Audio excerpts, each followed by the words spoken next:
Hey guys, Justin Pickard back with you for another video. Just wanted to talk about debt to income ratios, or DTIs, which is something that's a relatively new kind of policy which has kind of come into play, and it's really kind of trying to keep household debt in line with incomes, and there are some caps put in place by lenders to make sure that you can certainly afford your repayments and not put yourself in any financial hardships. Debt to income ratios, basically if you're on $100,000 and a bank has a DTI or a debt to income ratio of 6, the maximum they're kind of saying is 600,000.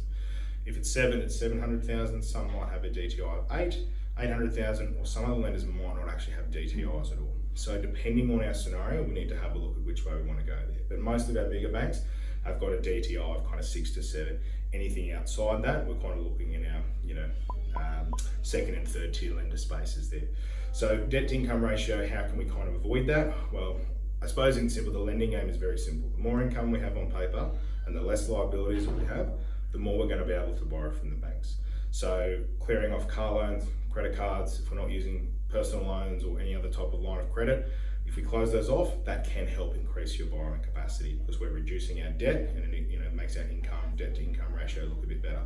The other one is obviously getting another job or increasing your income, whatever it is. And I know that is easier said than done, but that is something that we can look at as well, and how some lenders will actually view your income. So if someone's not using 100% of overtimes and they only use 50% of overtimes, and instead of calculating your income at 120,000, what it kind of actually is, and they assess it at 102,000, that $18,000 difference, that's going to affect your DTI. So the more income we can get on paper and the more lenders we can use to utilize best to your scenario, that is one thing that can potentially help your DTI, depending how they view your income. So the more income we can get on paper, that's better as well, and reducing your debts. So more income we've got, less liabilities, more we're going to be able to borrow moving forward.